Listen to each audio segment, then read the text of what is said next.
مشاهدينا السلام عليكم ورحمة الله وبركاته، وأهلا بكم في هذه الحلقة بعنوان دور الضرائب في انتصار الصين على أمريكا في الحرب العالمية الثالثة. وهل المسلمين سيكونون منتصرين أم مهزومين؟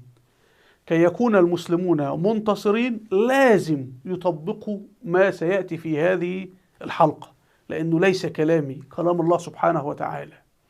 سنعرض عليكم الأمور، كيف الضرائب تلعب دور عسكري في انتصار الجيوش أو في هزيمتها، وسنعرض لكم نماذج من التاريخ. وهذا ما تحدث عنه ابن خلدون، أن زيادة الضرائب يؤدي إلى انهيار الدولة. طبعا لما نتحدث عن المسلمين نقصد تحديدا تركيا، لأن العالم الإسلامي محتل. الدولة الوحيدة، الشعب الوحيد المسلم الذي ينتخب حكومته تركيا. نظامها فيه خلل وفيه أمور صحيح، لكنه نظام قابل للإصلاح، عكس اللي موجود في مصر، السيسي أو آل سعود في السعودية. باكستان لا نريد، يعني وضعها معقد جدا لكن تركيا ممكن إن هي تقود العالم الإسلامي، وعندها مشكلة اقتصادية تحتاج أن تحلها. سنجد الحل سواء لأمريكا، للصين، لكله في ما قاله الله سبحانه وتعالى فيما يتعلق بالضرائب. نحن سنقارن بين الضرائب في الإسلام وفي القوانين الوضعية. وركزوا الله يخليكم، لأنهم يقولون لنا كذبا في مناهج التعليم في المدارس أن القوانين الحديثة، القوانين الوضعية التي وضعها واحد في فرنسا، كان خمورجي، كان مغتصب للأطفال مثل ميشيل فوكو الذي فضحته بريطانيا إلى آخره. يعني تجد في الآخر أن واحد مرتكب جرائم أو مغتصب أطفال هو الذي وضع مناهج الاقتصاد والنظرية الاقتصادية، ورغم ذلك الدول تنهار. فهنشاهد الآن جانب من ما يقوله الإسلام حول هذا الأمر. طبعا لما بحثت على جوجل وجدت كل الصور إنه الناس أو الشعوب تهرب من الضرائب، والشرطة أو الدولة أو البوليس تجري وراها، وهنكتشف تقدم الإسلام. تعالوا نقارن.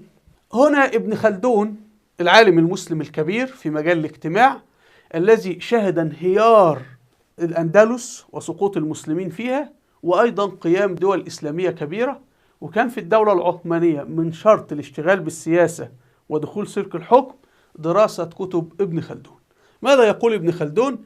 يقول إن زيادة الضرائب يؤدي لانهيار الدولة. تعالوا نرى هنا أول فرق بين الضرائب في الإسلام والضرائب في القانون الوضعي. الضرائب في الإسلام التي نسميها الزكاة هي كام؟ 2.5%. 2.5% فقط. لو أن راتبك الشهري 100 دولار أمريكي، 100 جنيه مصري، 100 ليرة تركية، 100 ريال سعودي، الحكومة تأخذ منك ضرائب 2.5% فقط.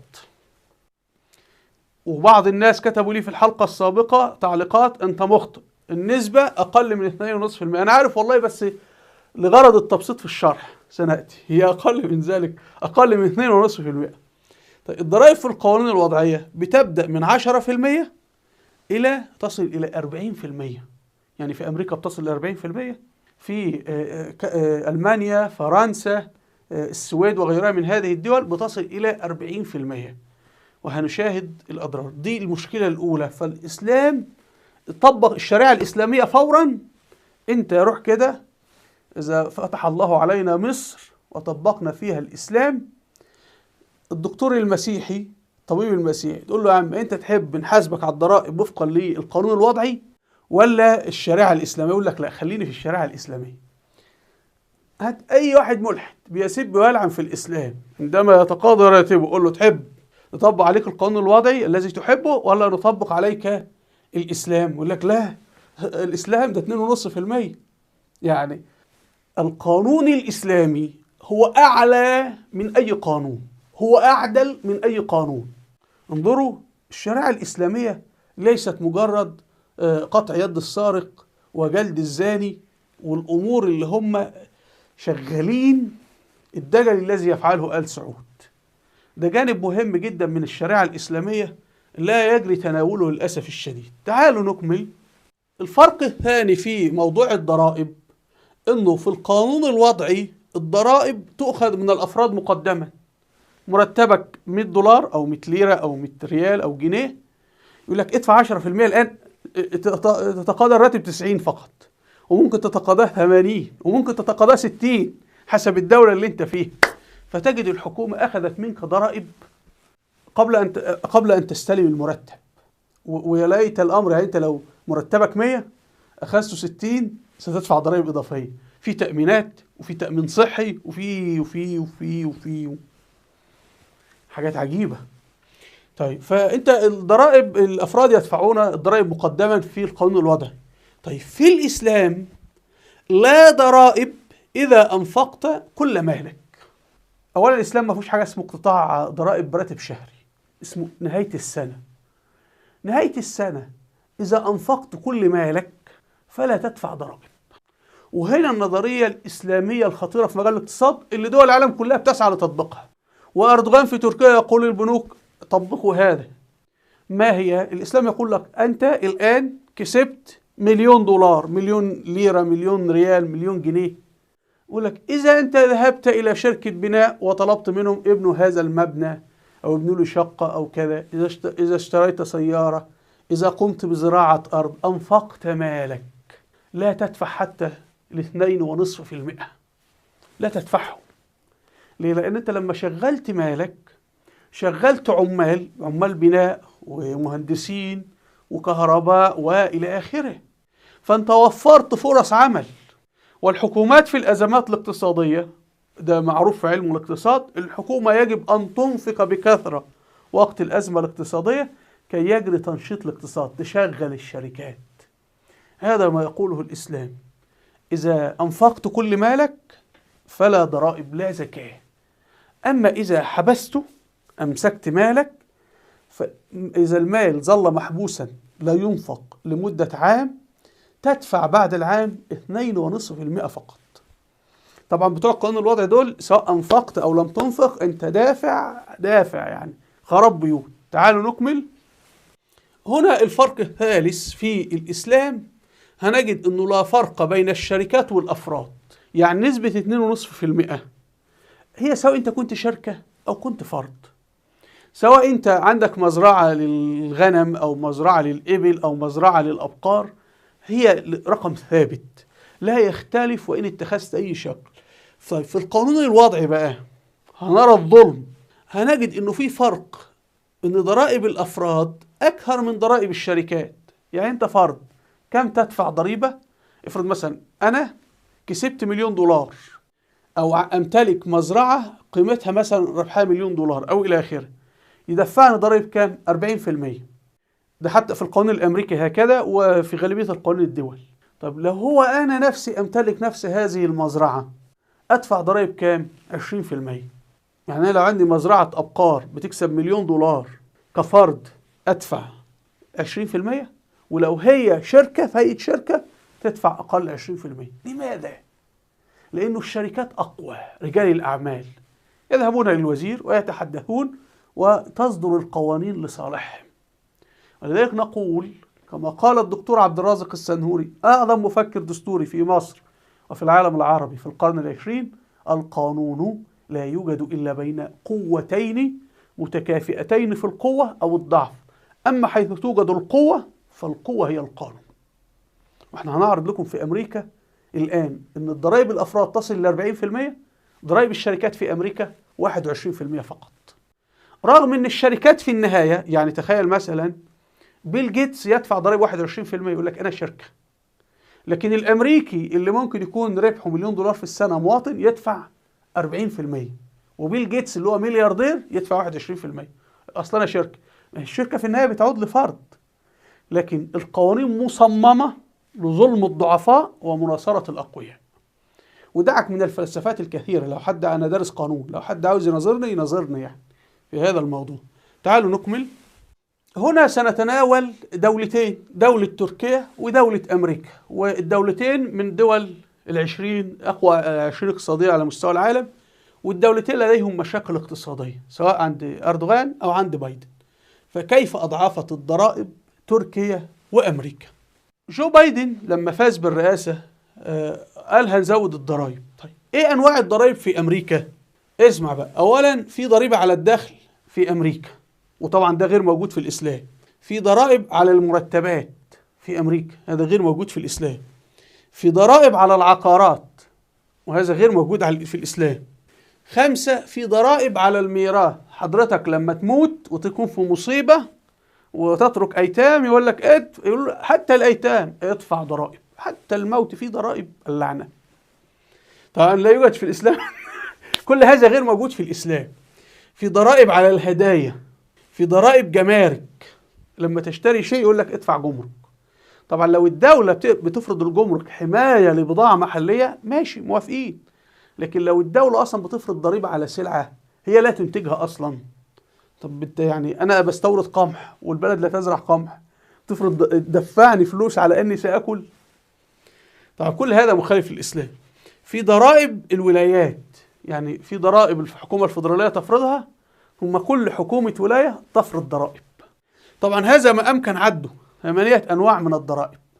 في ضرائب أخرى، من شدة تعقيد النظام الضريبي لابد تجيب محاسب قانوني ويظل، وحتى المحاسبين القانونيين نفسهم بيكونوا غير قادرين على فهم هذا النظام المعقد.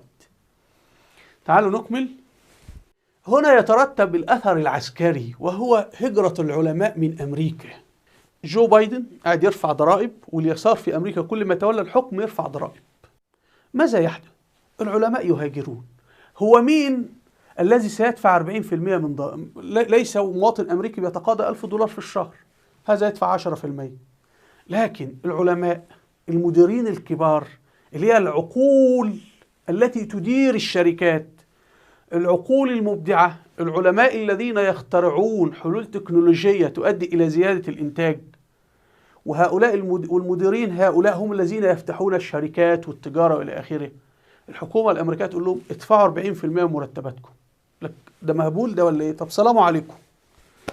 وبدأوا فعلا العلماء في أمريكا والشخصيات المبدعة والإدارية تهاجر من أمريكا. تكون النتيجة المصانع تغلق، الشركات تغلق، والعلماء اللي كان ممكن يقترحوا حلول تكسب الاقتصاد الأمريكي الكثير جدا في مجال الصناعة والإنتاج ينتقلون إلى الصين أو إلى دولة أخرى. فهنا يتضح لنا تبدأ أمريكا تنهار من الداخل. راجعوا أمريكا في الحرب العالمية الأولى اللي كانت تقول لك تعالوا إلى أمريكا، الحلم الأمريكي، الناس كانت تهاجر لأمريكا. أنا شخصيا كنت أود أن أعيش في أمريكا لولا أسلوب تلفيق القضايا في أمريكا. يعني هناك المباحث تدفع أموال وتكلف ألف أو صاد أو جيم وتقول لك، أو واحدة وتقول لك قول إن هو اتحرش بيا، يعني تزقوم عليك. المهم، وأنا في مصر أيام ما كنت صاحب مصر كتبت كثيرا عن قضايا تلفيق لشباب عندهم 20 سنة لا يعرفون أي شيء، فيجيبوا واحد ياخد فلوس ويبدأ يقنع هذا الشاب أنه يجب أن تفجر المترو وكذا، شاب لا يعرف شيء في الإسلام، ويقنعونه. يبقى واحد من المباحث الفيدرالية يورطوا الشاب الذي لا يعرف الإسلام، يورطونه ثم يلقون القبض عليه. ما هذا الجو من الرعب يعني. فكانت النتيجة أنه بدأ هجرة العقول في أمريكا، وهذا يعني جزء من أسباب هزيمة ألمانيا في الحرب العالمية الثانية العنصرية، العرق الآري. فأنا مصري ممكن أخترع القنبلة النووية، فالألماني يقول لك امشي من هنا، أنت مصري، أنت لست من البيض، لست من العرق الآري. لكن الأمريكان كان يقول لك أهلا وسهلا بيك. أمريكا المكان تجمع العقول. الآن سياسة الضرائب وهذه متعمدة لجعل أمريكا تنهار ومركز العالم ينتقل من أمريكا إلى الصين. هذا الذي يحدث. وهنا احنا لدينا حتى هذا تقرير بيقول لك يتنازلون عن الجنسية الأمريكية هروبا من الضرائب المالية. وبعدين بيتحدث هنا الخبر عن ان في 50-60 كويتي، كويت دولة صغيرة على الأقل، قدموا جهات إلى المختصة في الولايات المتحدة يطلبون فيها التخلي عن جنسيتهم الأمريكية للتهرب من دفع الضرائب الجديدة، لأنه الناس كانت في البداية تحصل على الجنسية الأمريكية باعتبار أن احنا بننتمي لأقوى دولة في العالم، الدولة التي تحميك. الآن أمريكا الدولة التي تسرق مالك، أنت مواطن أمريكي. فأنا في صديق قال لي يا صابر، يعني أنا جاي عندكم فعاوز أفتح حساب في بنك، فلمجرد ان اسم الشركة بتاعه شكوا انه ممكن يكون لها فرع في امريكا، ظللنا نفتح الحساب من 9 صباحا حتى 4 عصرا، يعني ضيعوا اليوم 7 ساعات، وبعدين لم نفهم ما المشكلة، ورسائل للفرع اللي احنا فيه والمركز الرئيسي، رسائل حتى الساعة 4 في الآخر زهقنا، بعد ما الموظفة وافقت وكل حاجة احنا سأخبركم بالمشكلة. كنا نبحث هل أنت لك أي علاقة أو نشاط اقتصادي في أمريكا أو كذا أو كذا. فحتى هم الأمريكان راحوا طلعوا قانون اسمه قانون فاتكا. فاتكا ده حضرتك قانون ده بيعاقب الإيه؟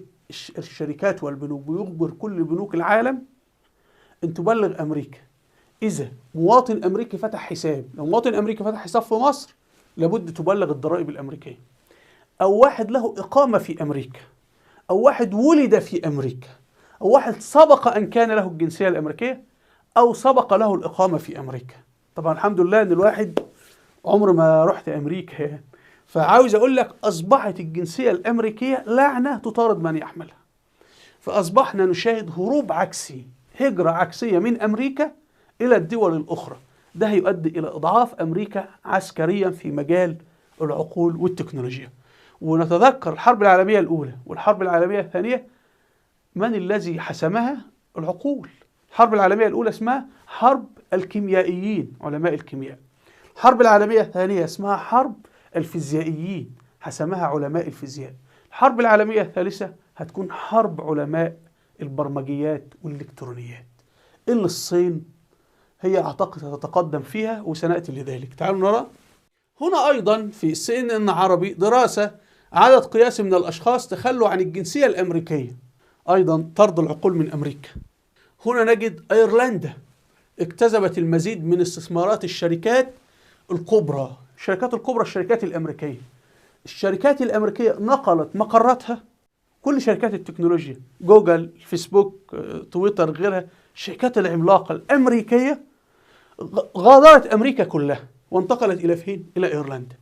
ماذا يترتب على ذلك؟ بمرور الوقت سيصبح الشعب الأمريكي ليس عنده كفاءات في مجال التكنولوجيا، هيصبح الشعب الإيرلندي، وهتصبح الصين هي التي لديها هذه التكنولوجيا، لأنه خلاص أنت نقلت كل شركاتك وبتبدأ تنقلها. وجو بايدن هيرفع ضرائب فمزيد من الانتقام. وبدل ما اليسار الذي يحكم أمريكا يعمل لجنة يقول لماذا شركاتنا الأمريكية تتركنا وتغادر أمريكا، لا، يستمر في رفع الضرائب. هذا دليل على وجود مؤامرة داخل أمريكا كي تنهار أمريكا من الداخل. تعالوا نكمل. طبعا الرئيس الأمريكي ترامب كانت سياسته صحيحة، فترامب أصدر أمر للشركات الأمريكية بالانسحاب من الصين. إن ترامب عمل إيه؟ عمل أكبر تخفيض للضرائب في تاريخ الولايات المتحدة. يعني ترامب مدرك هذا العلاقة، قال له الشركات ارجعوا عندنا في بلدنا، أنتم ارجعوا لبلدكم في تخفيض ضرائب. شاهد ماذا فعل ترامب؟ أولا ترامب خفض ضريبة الشركات من 35% إلى 15%، يعني نزلها جدا. وهو ترامب في خطاب الوداع قال تذكروا أنني خفضت الضرائب وهترتفع مرة أخرى. هو تحدث مطولا أن الضرائب هتدمر الاقتصاد الأمريكي. أيضا ترامب عمل تخفيض لضريبة الدخل على الأفراد من 39% إلى 35%. تلاحظ أنه هو خفض بالنسبة للأفراد 4% لأنهم ضعفاء. طب بالنسبة للشركات من 35% إلى 15%، أقل من النصف. الشركات أقوية. فلو في شريعة إسلامية مفروض تكون الضرائب موحدة، الشركات تدفع 15%، الأفراد يدفعوا 15%. لكن لأنه لا توجد شريعة إسلامية، لا يوجد إسلام، فعملوا القوي أعطوه. بقى بيل جيتس يدفع 15% والمواطن الأمريكي يدفع 35%. يعني المواطن الأمريكي يدفع 3 أضعاف بيل جيتس في الضرائب، تخيلوا. المهم هذه تخفيضات أخرى هو قالها. تعالوا نكمل. طبعا هنا في قارات العربية بايدن سيقترح زيادة الضرائب الشركات من 21% إلى 28%. يعني بايدن مصمم على أن أمريكا كل شركاتها تتركها، تصبح أمريكا مجرد عالة، شعب يجلس لأخذ الجزية من دول الخليج ومن الصين إلى آخره. بمرور الوقت هذا الشعب هيفقد المهارات العلمية والتكنولوجية، وهتكون أمريكا بلد بلا مصانع وبلا إنتاج الدولة ستهزم في أول حرب. تعالوا نكمل، نأتي إلى تركيا. طبعا ما قلنا على أمريكا ينطبق على تركيا، ينطبق على ألمانيا، ينطبق على بريطانيا، دول المعسكر الغربي كله، وتركيا بتقع ضمن هذا المعسكر. احنا هنريكم الآن كيف ان الضرائب بتعمل مشاكل في أزمة الدولار في تركيا. وأردوغان حاول مرارا وتكرارا انه ينزل سعر الربا او الفائدة الى 0، ولكن لم ينجح. لماذا؟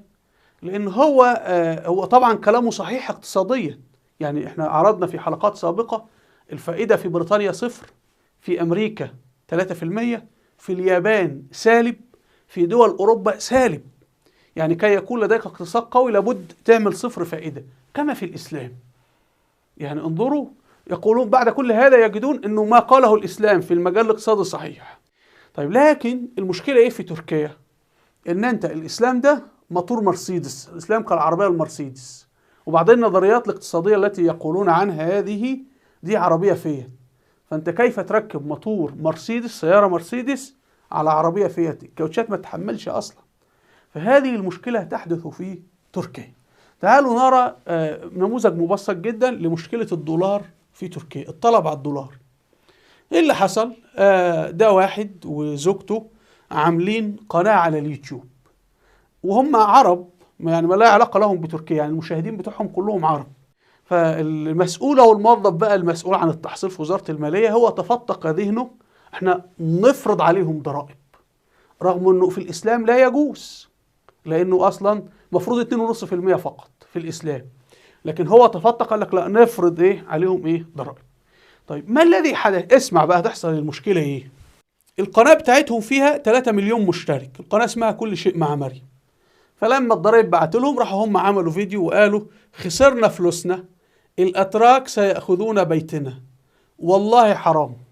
يعني بعد ما كان بتقول تركيا جميلة وتركيا كانت بتعمل دعاية لتركيا، فجأة أصبحت بتعمل دعاية عكسية إن الوضع في تركيا سيء.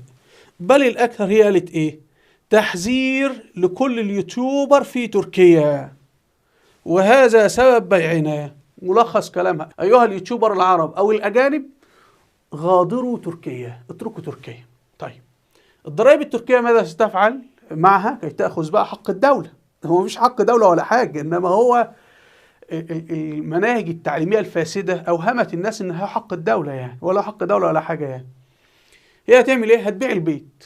طيب لما تبيع الشقة بتاعتها هتبيعها بالليرة، فتريد أن تخرجها بقى تروح دولة أوروبية، تروح إيرلندا، تروح مالطا إلى آخره. ماذا ستفعل؟ هتحول الليرة التركية تروح تشتري دولار، فهتخلق طلب على الدولار. وما يطبق على هذه الحالة طبقه على الحالات الأخرى، إنه في ضرائب، طب يلا سلام عليكم نغادر تركيا. فيكون في بيع لأصول وممتلكات تركيا، وبيع ليرة تركيا، وشراء دولار. تعالوا الأكثر من ذلك، هنا القناة كل شيء مع مريم 3 مليون مشترك. القناة حققت كم يا جماعة؟ 433 مليون مشاهدة. يعني هي دعت الناس بصورة واضحة أو غير مباشرة إلى زيارة تركيا. يعني أنا دخلت على قناتها، ماذا تفعل؟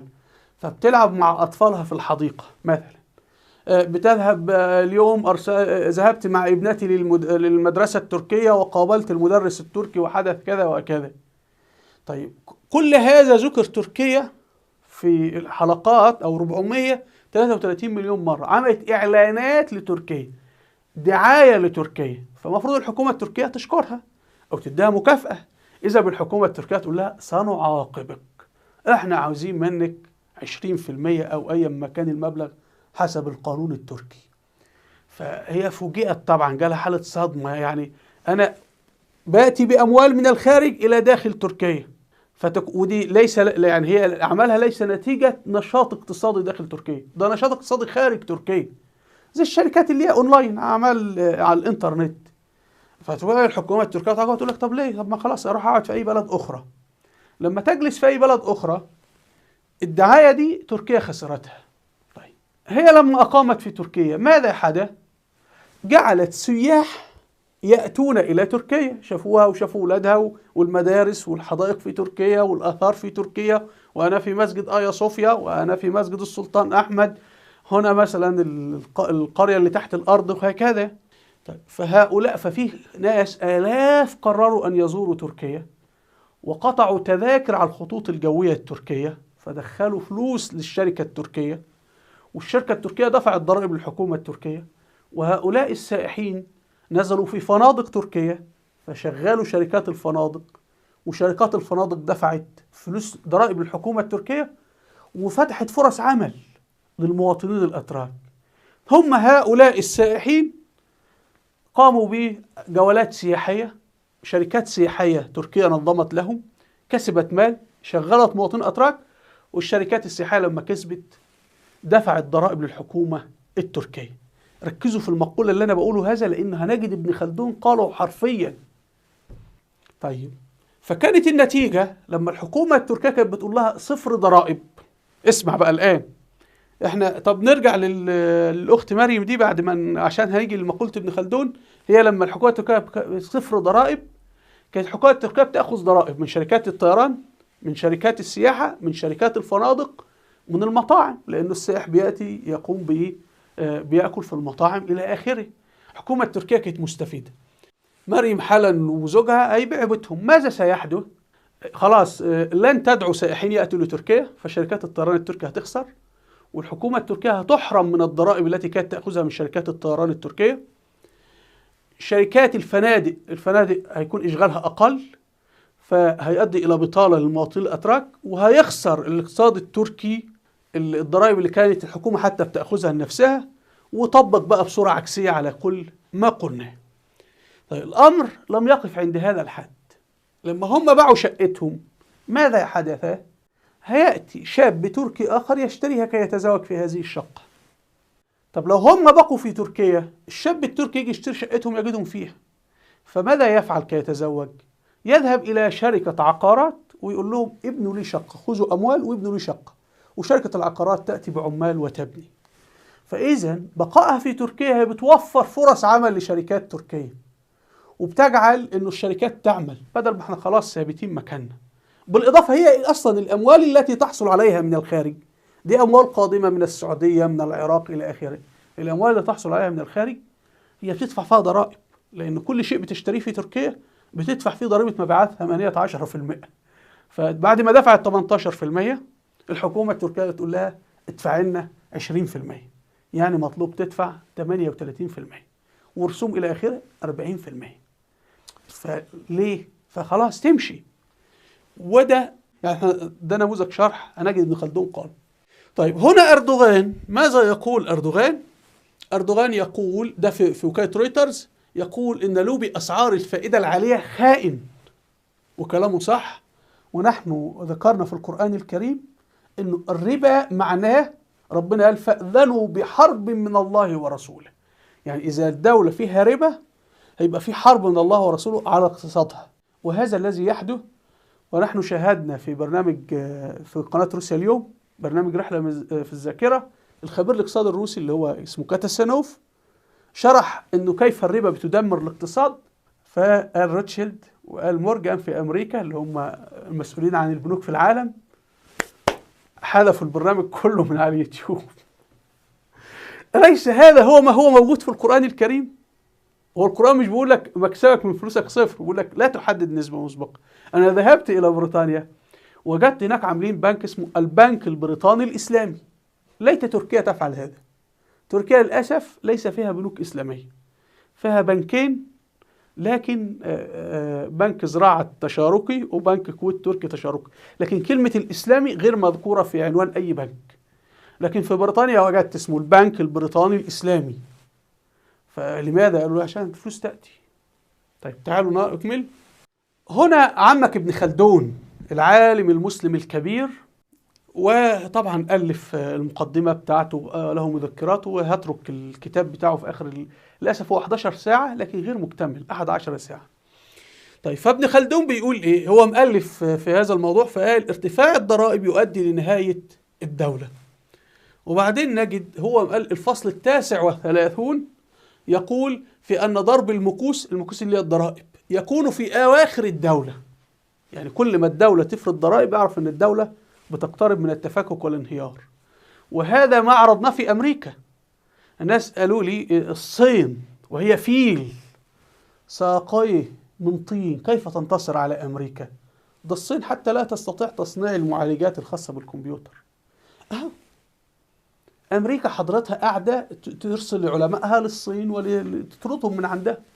هي أمريكا تنهار من الداخل أولا، وبعد ذلك الصين تأتي تأخذ أمريكا وتأخذ المعسكر الأمريكي كله. العالم مقسوم معسكرين، معسكر الصين ومعسكر أمريكا، ونحن نقع في المعسكر الأمريكي. إما أن الجيش الأمريكي موجود في بلادنا، أو نحن نتعامل بالدولار الأمريكي، أو نحن نخضع للعقوبات الأمريكية، أو أمريكا تضع الحكام. يعني نحن في الآخر نحن جزء من المعسكر الأمريكي، ليس خيار، لكن هذا الذي حدث. فالصين هتأتي وتأخذ المعسكر الأمريكي، والصين كما ذكرنا في الحلقة السابقة سوف تحتل كوريا الجنوبية وتايوان كي تستطيع السيطرة على مصانع صنع المعالجات الإلكترونية الذكية موجودة في تايوان وكوريا الجنوبية. وإن في 3 شركات، واحدة في أمريكا والثانية في تايوان والثالثة في كوريا الجنوبية. فلو الصين احتلت تايوان المجاورة لها وكوريا الجنوبية استطاعت أن تردم الفجوة بينها وبين أمريكا في مجال التكنولوجيا، ودي خطة خطيرة جرى تنفيذها. نرجع لابن خلدون. يقول ابن خلدون كلمة مهمة اللي احنا حكيناها مع اللي عندها قناة على اليوتيوب دي مريم، فيقول: اعلم أن الجباية أول الدولة، أول تأسيسها يعني، تكون قليلة الوزائع، تكون الضريبة 2.5% فقط، وال2.5% بيعود يكون كثيرة الجملة، تفرض ضرائب أقل تأتيك فلوس أكثر. زي مريم عندها إيه؟ 0 ضرائب قبل كده، فكانت بتدخل الحكومة التركية ضرائب طيران وفنادق وسياحة ومطاعم ونشاط اقتصادي ومحلات بتبيع للسائحين الأجانب. تركيا بقى 40 مليون سائح أجنبي. طب لما الحكومة بقى راحت تجري ورا مريم، ماذا حدث؟ بدأ الحكومة تفرض ضرائب كتير والفلوس العائدة قليلة. هو بيقول اهو: وآخر الدولة تكون كثيرة الوزائع أو الضرائب، قليلة الجملة، قليلة التحصيل. وبعدين يقول: والسبب، اسمع بقى عمك ابن خلدون، والسبب في ذلك أن الدولة إذا كانت على سنن الدين أي الإسلام فلن تقتضي، لن تأخذ إلا المغارم الشرعية اللي هي في الإسلام من الصدقات والخراج والجزية. وبمناسبة الجزية، هل في التاريخ الإسلامي الدولة في التاريخ الإسلامي كله فرضت جزية 40% أو 20% على أي حد؟ أبدا. أنا بقول لك، ولذلك ليه الحرب الشرسة لمنع قيام أي نموذج اقتصادي إسلامي؟ لأنه إذا قيم هذا النموذج هيتضح للناس رحمة الإسلام، الناس تدخل في الإسلام أفواجا. هذا يفسر لنا كيف خرجت قوات قليلة من صحراء الجزيرة العربية في غضون 100 سنة حكمت من الصين إلى باريس. كانت إعصار تقتلع الدول التي أمامها، دول ضخمة وجيوش ضخمة ودول عندها مكتبات وكتب وفلاسفة ومنظرين. لكن هؤلاء المسلمون الذين خرجوا من صحراء الجزيرة العربية لم يقرأوا كتاب واحد، وليس لديهم مكتبة ولا فيلسوف، لديهم كتاب واحد، القرآن الكريم. فهو طبيعي الشعب المصري شعب فارس والشعب الرومان وكل هؤلاء، اما تقول له انت في ضرائب 2.5%، يا عم الدولة الرومانية تسقط كلها. احنا شاهدنا امريكا بتقوم مقام الرومان، شعبها يهاجر منها. يضيف ان جميع المغارم الشرعية هي حدود لا تتعدى، وإن كانت على سنن التغلب والعصبية فلا بد من البداوة في أولها. يتحدث أن البدو بيكون من طبعهم التسامح، ومن يدرس منكم تاريخ الجزيرة العربية يفهم ما يقوله ابن خلدون. فالبداوة تقتضي المسامحة والمقارمة، الكرم، خفض الجناح، التجافي عن أموال الناس، الغفلة عن تحصيل هذه الأموال. المهم بيتكلم كلام كثير جدا قاله ابن خلدون. أنا أضيف على ما قاله ابن خلدون، وهو: هل نسبة 2.5% كافية لإدارة شؤون الدولة؟ الإجابة نعم. لماذا؟ لأنه دول قامت كما نرى. تعالوا نكمل قبل ما نسيب ابن خلدون، نأخذ قوله انه في اخر الدوله، لما الدوله تكون هتنهار يعني، ويكثر بقى فيها المتفلسفون، فبيقول لك ايه؟ يتخلق اهل الدوله حينئذ بخلق التحذق. يقول لك المبادئ القانونيه تقول، المبادئ الدستوريه، القوانين الحديثه، فلسفه مش عارف ايه، قال الفلاسفه القانون في جامعه السربون، يبداوا يتحذقون وشاهدوا التحذق وحقوق الانسان ومواثيق مش عارف الكلام الغريب العجيب ده. فتجد ادي التحذق موجود جدا عند اليسار في امريكا، وذلك امريكا. لكن البداوه بتديك طبع اللي هو الناس بتتصرف على الفطره، غير التحذق بقى. فهو بيتكلم ان هذا التحذق يؤدي لانهيار الدوله، وهذا الذي يقابلنا لما تقرا الكتب المدرسيه كلها تحذق. تعالوا نكمل.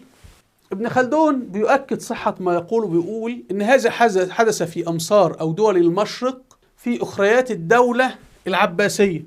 انهيار الدولة العباسية حدث كذلك، والدولة العبيدية اللي هي الفاطمية، بسبب فرض المغارم أو الضرائب حتى على الحج في الموسم. يا راجل حتى الحج بقى بيدفع ضرائب. تعبد ربنا يقول لك ادفع ضرائب. طيب يقول لك إيه بقى؟ لما جاء صلاح الدين الأيوبي أسقط تلك الرسوم جملة وأعاضها بآثار الخير. صلاح الدين الأيوبي حكم 25 سنة كلها حروب، نزل الضرائب 2.5%. فالدولة الفاطمية هي كانت دولة شيعية وكانت لا تحارب أصلا، وكانت ضرائبها مرتفعة. وصلاح الدين الأيوبي اللي هو في حرب وقتال كانت ضرائبه منخفضة. وابن خلدون يقول وأيضا هذا ما وقع بالأندلس في عهد ملوك الطوائف. كانت في دولات صغيرة كده في الأندلس تشبه الدولات الموجودة حاليا، كان فيها ضرائب، حتى محى رسمه يوسف بن تشفين أمير المرابطين. لما جاء يوسف بن تشفين دولة المرابطين لقت كل هذه الضرائب، ورغم أن دولة المرابطين كانت دولة في حرب دائمة في أوروبا، هي اللي هزمت أوروبا، كل الجيوش الأوروبية في معركة الزلاقة كانوا عاملين حرب عالمية ضدها، هزمتهم. والمماليك في مصر هزموا المغول بنفس الموضوع. ونحن نعرف الشيخ عز الدين عبد السلام لما رفض فرض ضرائب رغم ان دولة المماليك ستحارب اقوى جيش في العالم، جيش المغول. يعني كأنك داخل في حرب مع الجيش الامريكي، يعني انت محتاج اموال ضخمة جدا، وسنقول من اين تأتي هذه الاموال الضخمة. وكذلك ما وقع بامصار الجريد بافريقيا لهذا العهد حين استبد بها رؤسائه. تعالوا نكمل. هنا الدولة الايوبية دولة كبيرة جدا، والدولة الأيوبية طبعا خاضت حروب، يعني جاءت عليها حملات صليبية كثيرة. يعني من يقرأ فيكم الحملات الصليبية يجدها حروب عالمية يعني بمفهوم ذلك الزمن، وانتصر فيها صلاح الدين الأيوبي. بالإضافة أن صلاح الدين الأيوبي كان بيحارب ملوك المدن الصغيرة في الشام، وبيحارب في مصر اللي هم الدولة الفاطمية الشيعية إلى آخره. يعني حروب صلاح الدين الأيوبي كثيرة كثيرة كثيرة جدا، لم يهدأ أبدا يعني، ورغم ذلك كانت الضرائب قليلة. تعالوا نكمل. هنا دولة المرابطين. دولة المرابطين حروبها كثيرة جدا، حربت في الأندلس وحربت ما جنوب الصحراء كثيرا جدا، وبنت دولة ضخمة. وأيضا كانت الضرائب فيها هي الزكاة 2.5% فقط. يعني احنا بنتكلم على إمبراطوريات كبيرة. واحد يقول لك ولكن هذه الدول كانت نفقاتها قليلة لأنه لا توجد طرق وأسفلت وكلام من هذا القبيل. أيوة، وكانت شعوبها قليلة. انت بتتكلم ان الشعب المصري اليوم 100 مليون، في ذلك الوقت الشعب المصري 5 مليون. فانت هي شعوبها قليله واحتياجاتها قليله، وانت شعبك كثير، لو اخذت منه 2.5% مبلغ ضخم يعني. تعالوا نكمل. هنا الدوله العثمانيه، والدوله العثمانيه كانت تطبق الشريعه الاسلاميه، وكانت الضرائب فيها 2.5%، وكانت دوله ممتده كما نشاهد. الدوله الامويه كانت بتحارب على 4 جبهات. يعني الدوله الامويه كانت بتحارب على جبهه الاندلس، كانت بتحارب على جبهه الروم، بتحارب على جبهة الصين، بتحارب في الهند، في يعني هذه دولة 100 سنة من الحرب. وتخيل أن الخليفة الأموي الوليد بن عبد الملك كان عين لكل أعمى من يقوده، وعين لكل وكل مريض وضعه في مستشفى. والخليفة الأموي عمر بن عبد العزيز زوج الشباب، وحتى زوج شباب النصارى. مفيش دولة النهاردة بتزوج لا شباب مسلمين ولا شباب نصارى ولا أي شباب. وكان يأخذ 2.5% فقط. تعالوا نكمل. الخلافة الراشدة، وهي دولة كانت بتحارب اقوى دولتين في العالم الفرس والروم. تخيل ان في دوله بتحارب روسيا وامريكا معا والضرائب فيها 2.5% فقط. طيب السؤال، هل يكفي نسبه 2.5% لانفاق الدوله؟ الاجابه نعم. شوفوا كل الرسومات على الفيسبوك وكذا. ده دليل. بريطانيا يا جماعه، جرائم الخمور في بريطانيا حضراتكم كم تكلف؟ 15 مليار دولار. النص ده انا جايبه من على منظمه الصحه العالميه. وزيره الداخليه البريطانيه تريزا ماي فيما بعد اصبحت رئيسه الوزراء قالت ان دافعي الضرائب يدفعون ما بين 8 الى 13 مليار جنيه استرليني، يعني بنتكلم تقريبا 20 مليار دولار سنويا. لماذا؟ بسبب الخمور. اكتب على الجوجل الكحوليات منظمة الصحة العالمية تريزا ماي يخرج لك هذا النص. فإذا الحكومة البريطانية بتدفع سنويا كام؟ 20 مليار دولار. طيب لو الحكومة البريطانية طبقت الإسلام وقالت لا خمورة بعد اليوم، ممنوع شرب الخمور، هترجع لدافع الضرائب 20 مليار دولار سنويا. فأنت حضرتك الحكومة البريطانية كل شوية تزود ضرائب ليه؟ بسبب جرائم. ما هو بتشاجروا في الخمارات، ويخرج من الخمارة يعمل حادثة، يذهب إلى المنزل يقتل عشيقته وهو سكران. كارثة. فأنت كم؟ حتى الخمور تقتل 2.5 مليون إنسان سنويا، نفس كورونا. فلو هم يخافون على حياة البشر كانوا منعوا الخمور وطبقوا الإسلام. لا تعتنقوا الإسلام، احنا بنقول له بريطانيا لا تعتنقوا الإسلام، طبقوا بس منع الخمور كما جاء في الإسلام. هيوفر 15 مليون جنيه استرليني. فتفاجأ حضرتك أنك واحد بيشرب خمر ويقتل وأنت تدفع له. أنت تدفع له الموضوع. محتاجين عربيات إسعاف وقضاة يحققون إلى آخر ما هنالك، وبوليس وشرطة وسيارات نجدة وإلحق، بنية تحتية لهذا التهريج. ده نموذج من مخالفة الشريعة الإسلامية كيف يؤدي لزيادة الضرائب. فأنا أدعو الحكومة البريطانية أنها توقف شرب الخمور وهي توفر الضرائب على الناس الإنجليز. يعني لدينا دولتين، الدولتين لا تطبقان الشريعة الإسلامية، تركيا والسعودية، الدولتين إسلاميتين. لكن النظام السعودي نظام علماني متطرف، النظام في تركيا نظام علماني محايد. يعني النظام في السعودية علماني متطرف يحارب الإسلام، النظام في تركيا نظام علماني ولكن لا يدعم الإسلام ولا يقف ضده، محايد. تعتبر تركيا الآن أقرب دولة للإسلام رغم أن نظامها علماني. يعني باقي الدول حتى مصر نظام علماني متطرف، غلق مساجد، اعتقال شيوخ، منع تحفيظ القرآن الكريم إلى آخره. لكن السعودية بتطبق قشور من الإسلام، ومن هذه القشور أن القاتل يقتل. تعالوا نرى الآن كيف الضرائب في الدولتين. رجل في السعودية قتل امرأة، ورجل في تركيا قتل امرأة. ماذا سيحدث؟ الرجل الذي قتل في السعودية هيجيبوا يقولوا له أنت قتلت امرأة، عقوبتك الإعدام، هات السيف وبيطاروا رقبته أو الحبل ويشنقوه. كم كلف هذا؟ ده كلف ولا حاجة. هو دوبك القاضي الذي حقق أو القضاة الذين حققوا، والتحقيق استمر لمدة أسبوع شهر بالكثير. وغالبية القضايا ما بتكون، أو أنا اشتغلت في المحاكم وأنا فاهم أنا بقول إيه، لا تستحق كل ما يحدث من هذا التهريج. يعني الذي يحدث من تعقيدات إلى آخره، إيه ما هذا؟ قضية تظل في المحاكم 5 سنوات و10 سنوات. لماذا؟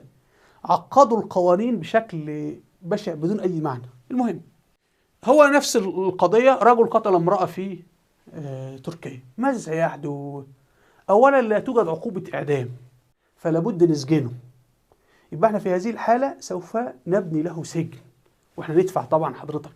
يعني انت ايه؟ تدفع من فلوسك كي نبني مسكن او يسمى سجن لهذا الايه؟ السجين. يترتب على ذلك انه يصبح السجون التركية مكتظة، ونحتاج سجون في قتل وفي عنف وفي ماذا يحدث؟ يصبح عندك 500,000 سجين، ومحتاجين طباخين، ومحتاجين طعام، ومحتاجين حراسة وكاميرات وشرطة ومحاكم. تكون النتيجة أنه وزير الداخلية التركي بغض النظر عن اسمه يفاجأ أنه بيطلب موازنة كبيرة جدا من البرلمان. يا عم ما المشكلة عندك؟ كلها عندي مساجين كثر ومحتاج كاميرات في الشوارع وشرطة فقال لك خلاص أفرج عن المساجين، طلعهم بنصف المدة. فتلاقي واحد قتل وخرج بعدها ب5 سنين. فيبدأ الناس تنحرف أكثر وتقتل أكثر، ونظل في هذه الدائرة إلى أن تنهار الدولة. انظروا، فتخيل لو تركيا بتنفذ بند الإعدام، ويعني احنا ضربت نموذجين، تخيل بقى انت لو قعدت تقول طيب، وهذا يتضح لنا انه التربية الإسلامية بتقلل الجرائم، لأنه أصلا لما تربي الشعب بتاعك على الإسلام لا هيتحرش بنساء ولا هيقتل ولا هيسرق ولا هيحصل كل، يعني 90% من الجرائم ستختفي. والدليل مصر، لدينا في مصر في القرى وليس في المدن، القرى حيث أقرب للإسلام، البنوك في القرى، هل في أحد بيسرقها يا جماعة؟ لا. هل عليها حراسة؟ لا. هل في كاميرات على البنوك في القرى؟ لا. تروح البنك تدخل عادي جدا وتاخد فلوس والسلام عليكم وعليكم السلام، لا في حراسة ولا كاميرا ولا كده. طيب لأن القرية أقرب للإسلام، ما تذهب بقى للمدينة، كل ما تكون المدينة متفسخة ومتأثرة بالتعليم الأوروبي والمناهج الأوروبية والمدارس الأوروبية، تحتاج بقى تركب كاميرات وتوقف 5 حرس وتعمل مش عارف إيه، وكل هذه تكاليف.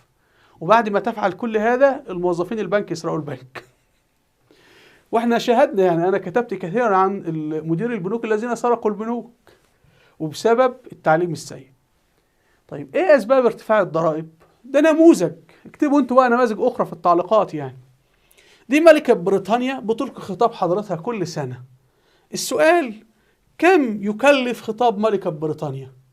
انظر بقى، ملكة بريطانيا عملت بالذهب خلفها كلف كم؟ انظر لهذه الأرضية، انظر. طيب هم عملوا رخام في الأرضية، وبعد ما عملوا رخام حطوا سجادة، ثم عملوا سجادة تانية، ثم بعد السجادة التانية عملوا سجادة ثالثة. ده دليل الملكة يعني. كان ممكن هذا الحفل مثلا يكلف 100 جنيه استرليني، كلف 1000 جنيه استرليني. سجادة أولى، سجادة ثانية، سجادة ثالثة، سجادة رابعة، ثم ذهب، ثم طب أنت حالا أدي مثلا الأمير ده اللي هو ابنها تشارلز ولي العهد، هو المفروض يلبس بدلة وخلاص خلصنا. لا، لابد هيمسك عصا، فالعصا دي تكون بفلوس، ولابد نقعد نرسم له نياشين وأحبال وأكمام وزينات وخط البنطلون وخط. تفاجأ إن هذه البدلة كلفت مثلا 100,000 جنيه استرليني، من يدفعها؟ أنت كمواطن بريطاني. انظر، يعني حتى هو لما زوجها توفى الأمير فيليب، قالوا إنه ظل 16 عاما كي يصمم السيارة التي ستحمل النعش بتاعه. ده تحزلق كما يقول ابن خلدون. يفرق ايه يعني؟ احنا ما هي خشبة. كم تكلف الجنازة في بريطانيا؟ كي تموت في بريطانيا محتاج 5000 جنيه استرليني، يعادل 100,000 جنيه مصري. اوعى تموت. يعني حتى الموت تعبونا فيه، الله يتعبهم. تعالوا نكمل. انظر حضرتك، ده موقف سنوي من مواقف الملكة في بريطانيا. كم يكلف؟ هنا في قوات حرس شرف واقفة، ادي صف اول، وفيه صف اخر، وفيه هنا ايضا، وهنا وهنا وهنا وهنا وهنا، وفيه هنا. انا تعمدت اجيب الصورة من السماء وحتى غير كافية، يعني لان كل ما الصورة كبرت لا نستطيع ان نرى حشود عشرات الكيلومترات، لان الملكة تقريبا مسافة 40 كيلومتر. حرس شرف هنا وحرس شرف هنا وموسيقى ومزيكا، ولابد يلبس طاقية فوق وكذا. كم كلف كل هذا؟ انت مثلا دول كلم 10,000 إنسان أو 20,000 إنسان، كان يمكن أن يزرعوا في أرض أو يعملوا في مصنع أو يشتغلوا في جامعة وينتجوا، جرى تعطيلهم عن العمل. هم أخذت أموال مني ومنك ومنك كي ندفع لهم. وهذا كلها عادات رومانية، لا كان في حرس شرف في الإسلام ولا في أي شيء. الرسول صلى الله عليه وسلم عندما كان يدخل مجلسا كان الناس لا تقف مكانها، ولا يوجد حرس شرف ولا مزيكا ولا موسيقى ولا شيء. ده بنشاهد الآن من الطائرات، تجد رئيس الدولة بينزل من الطائرة السجادة بتفرش. طب السجادة ليه تدوس عليها بالحذاء؟ حرام يعني، أموال يعني. فإيه لو الجزمة مشيت على الأسفلت ماذا سيحدث للجزمة؟ ماذا سيحدث؟ وأنت تدفع. لماذا أصلا 2.5% لا تكفي؟ لأنه إنفاق بلا داعي، إنفاق لا قيمة له، عادات رومانية سيئة للأسف. كل هذا من الإمبراطورية الرومانية، البذخ الروماني. هنا عمرو بن العاص فتح مصر الذي خرج مجاهدا في سبيل الله 15 عاما لم يوزن في معركة. عمرو بن العاص لما ذهب إلى فتح مصر، عرب بدو، ناس فقيرة معدمة، الروم أرسلوا من يتجسس عليه، فأرسلوا قساوسة كهنة مصريين، فعمرو بن العاص أجلسهم في معسكره، وكان هو يتعمد ذلك، ليس موضوعنا الآن. فلما عادوا إلى المعسكر الرومي وسألوا القائد الرومي كان المقوقس، فقالوا له: هؤلاء قوم، ركز بقى في الكلام، والناس دي لماذا انتصرت؟ هؤلاء قوم يفترشون الأرض، يعني لا في سجاد ولا في حاجة، يجلسون على الرمل، ويلتحفون السماء، لا في قصر ولا في بيت ولا خيمة. فالناس اللي هم في خيام هزموا الناس الذين يسكنون في القصور. قوم يفترشون الأرض ويلتحفون السماء، لا تعرف سيدهم من خادمهم، لأنه لا يوجد حرس شرف، فلا تعرف من القائد ومن الخادم، كله يرتدي نفس الملابس. لكن لو دخلنا مجلس ملك بريطانيا هتلاقي الملكة تجلس في الأول، والشارات والنياشين والتاج، وماذا في التاج. وفي فيلم وثائقي في قناة الجزيرة عن تاج الملكة فقط. ما هذه اليافة، ما هذه التفاهة، ما تلبس طرحة وخلاص ب5 جنيه استرليني وخلصت، يعني مش فاهم. طبعا القرآن الكريم تناول هذا الأمر وقال: والذين في أموالهم حق معلوم، يعني هي الزكاة أموال محددة لا يجوز زيادتها. نعود لتركيا. هل يمكن لتركيا أن تطبق الضرائب كما في الإسلام؟ هناك عقبات أمام تركيا. العقبة الأولى نمط الحياة. تركيا دولة علمانية، من يريد أن يشرب خمر فليشرب، فبالتالي بتكلف ضرائب. لأنه من الأمور العجيبة اللي فاتتني أنه الشخص الذي يقتل من يدفع تكاليف محاكمته وتكاليف سجنه وتكاليف طعامه وشرابه؟ من تعرفون من؟ أبناء المقتول. ليه؟ أول ما يقتل، أول ما المقتول يقتل في ضريبة ميراث، فيأخذها الحكومة كي تحاكم بها الآخر. ثم لو زوجته بتعمل يأخذون منها ضرائب.